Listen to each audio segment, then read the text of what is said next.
মানুষের জীবনে এইরকম ভাবে এইগুলো চলে।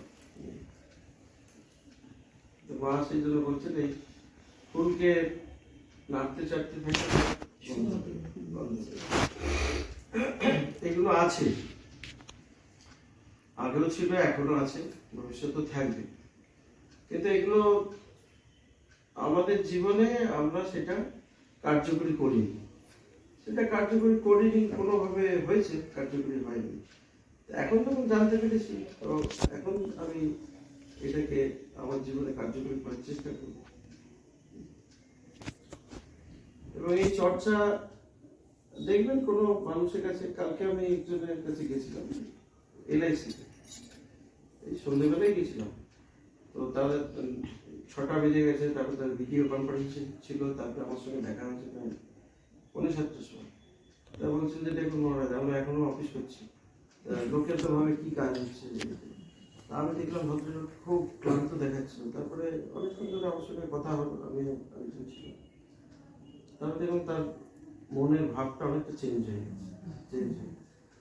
তো এগুলো তারা হয়তো জানে না, কোথায় গেলে এই চেঞ্জটা আরো দ্রুত হয় সেইটা হয়তো জানে না, বা সেই জানবার ইচ্ছেটাও তার মধ্যে এখনো আসছে না, মানে তার মধ্যে চাহিদাটা এত হয়নি, সেই জন্য আসছে না।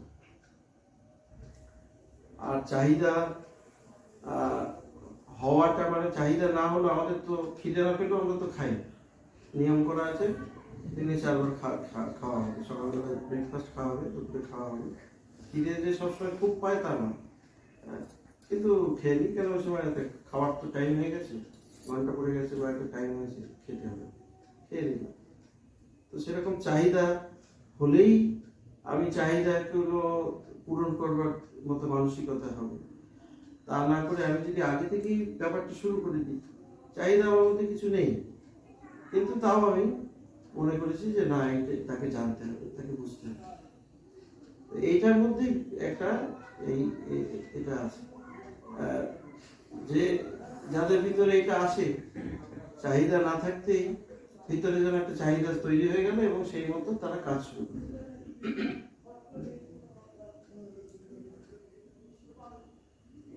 সমাজে এরকম অনেক মানুষজন আছে, তাদেরকে হয়তো বারবার করে বললে তারা তখন সেই কাজটা করবে।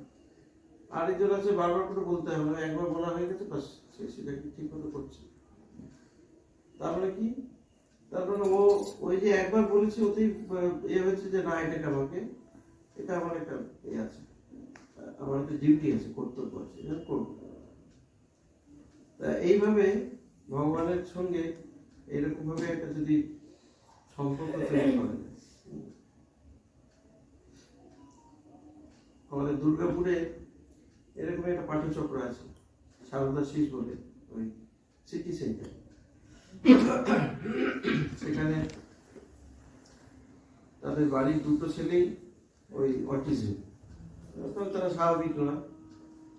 আর ভদ্রলোকের মানে বাড়ির যিনি গৃহকর্তা, তিনিও কদিন আগে মারা গেলেন। তো তাদেরকে আমাদের ওই স্বামী তত্ত্বস্থানন্দ যে ছিলেন, বিভূতি মহারাজ, রামহরিপুরের সেক্রেটারি ছিলেন, উনি তাদের পরামর্শ দিয়েছিলেন তোমার বাড়িতে একটা পাঠ্যচক্র করে। তো সেই ওই পাঠ্যচক্র রোজ মানে 7 দিনই হয়, এর চেয়ে আরো বড় ঘর। ওই সন্ধ্যেবেলা ভক্তরা আসেন, এসে যারা ওখানে তুলে, মানে মোটামুটি 40-45 জন অ্যাটেন্ডেন্স রেগুলার। আর এমনি দিনে, বিশেষ দিনে অনেক মহারাজেরাও যান, আমিও মাঝে মাঝে যাচ্ছি। আর বাঁকুড়া মঠের মহারাজ, রামহরিপুরের মহারাজ, মাতাজি আসেন সিমলা থেকে, আসেন। তো তাদের বাড়িতে ওই 2টো বাচ্চা আছে, বাচ্চা এখন আর তারা নয়, ছেলেগুলো বড় হয়ে গেছে, তাদের তো স্বাভাবিক নয়। তা ওদের মধ্যে, ভক্তদের মধ্যে কেউ কেউ আছে, তারাও কিছুটা কাজ করে দেয়, ওদের বাড়ির হয়ে কিছু করে দেয়। তারা এইভাবে দিতে আসে, আছেন। তো এইভাবে মহারাজ তাদের বলেছিল তোমরা বাড়িতে একটা ওরকম করো, তো সেটা চালিয়ে যাচ্ছে,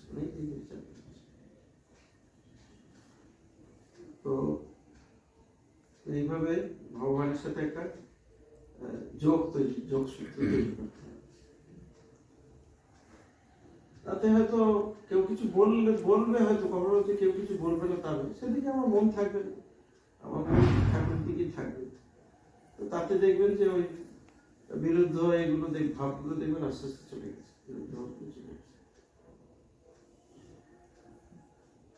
আজ মায়ের এতে আছে, যা কিছু করবে যতটা সম্ভব ওই মানে গুপ্তভাবেই করতে হবে। খুব যে সবাই জানতে পারবে সেরকম কাজের দরকার নেই, পূজা হোক আর যাই হোক, যতটা পারবেন। আর এমনি বাহ্যিক পূজার থেকেও মানুষ পূজাটা বেশি দরকার।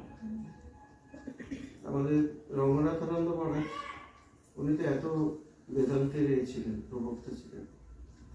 উনি শুনেছি এই ঠাকুরের যে পূজা পদ্ধতি আছে, শ্রীরামকৃষ্ণ পূজা পদ্ধতি, এইটা রোজ সকালবেলা মানে উনি জপ টপ করলেন বা একটু ব্যায়াম ট্যায়াম করলেন, তারপরে ওই পূজা পদ্ধতিটা রোজ পাঠ করে তারপরে উনি সকালের কাজকর্ম শুরু করেন, টিফিন খাওয়া এগুলো সব।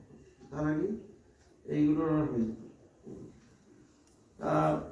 এইভাবে আপনি ধরুন সূর্য প্রণাম করলেন কোনো স্তব করে বা এই করে, যত মনের মধ্যে কিছু স্তব রোজ করতে করতে এগুলো হয়ে যায়।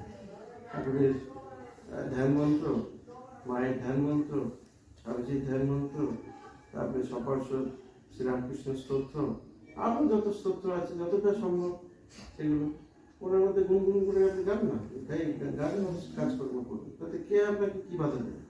কেউ কিছু বাধা দেবে, কিন্তু আপনার চলতে থাকে এইগুলো। আর এটা আমাদের ওই মহারাজের কথা রঙ্গনাথজি বলতেন যে মানুষের এই যত দেখবেন বয়স হবে ভুলে যাচ্ছে বলে, ভুল মনে রাখতে পারি না, রাখতে পারি না, এবার মনের করতে হয়, ব্যায়াম করতে হয়।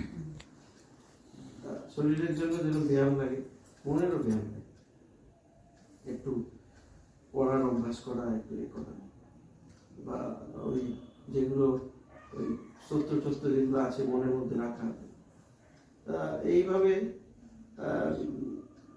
মানে আমাদের তো যেরকম গীতাতে আছে দু রকমের তো অভ্যাস আছে, সু অভ্যাস আছে, কু অভ্যাস আছে।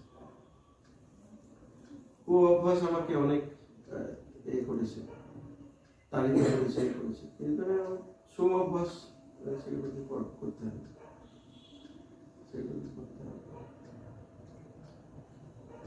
আর এগুলো এই অভ্যাসগুলো করলে এই মনের মধ্যে যে শান্তি পাবেন, আনন্দ পাবেন, ওগুলো আমরা তো শান্তি আনন্দ এগুলো মনে করি যে টাকা পয়সার বিনিময়ে তো এগুলো পেতে পাওয়া যায় মনে হয়।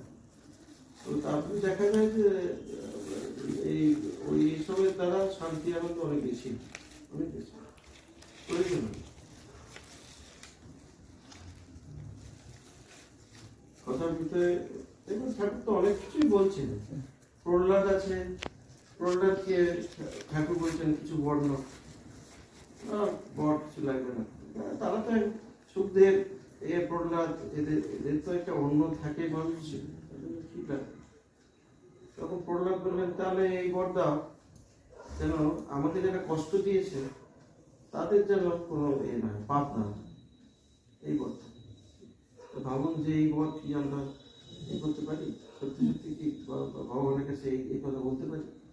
আমরা তো চাইব হ্যাঁ যে আমাকে যারা কষ্ট দিয়েছে তাদের কষ্ট হবে,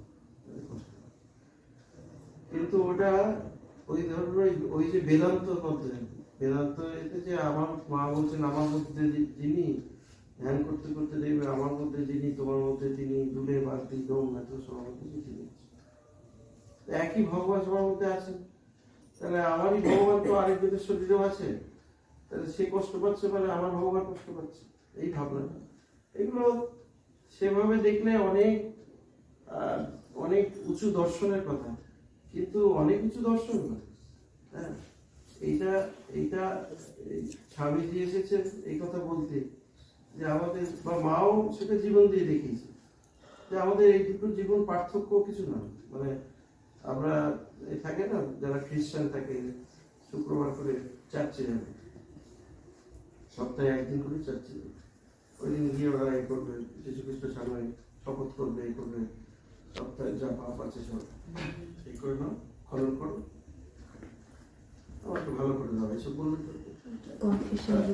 হ্যাঁ, তো আমাদের তো তা নয়, আমাদের সবসময় আছে। আমি মন্দিরে গেলে হয়তো একটু বেশি আছে, আর মন্দিরে না গেলে ঘরের মধ্যে থাকলেও আমি ঘরের মধ্যে একটা আমার নিজস্ব একটা মহল তৈরি করে নিয়েছি, সেখানে তিনি আছে, সেখানে তাকে এ করছি, চর্চা করছি। তো সেই ওই রকম ওই ফুলের এ করা, নাড়াচাড়া, চন্দন ঘষা, তো সেই রকম ব্যাপার। তো সেই রকম যত করবো তত আমার ভিতরে সেই ভাব এই হবে।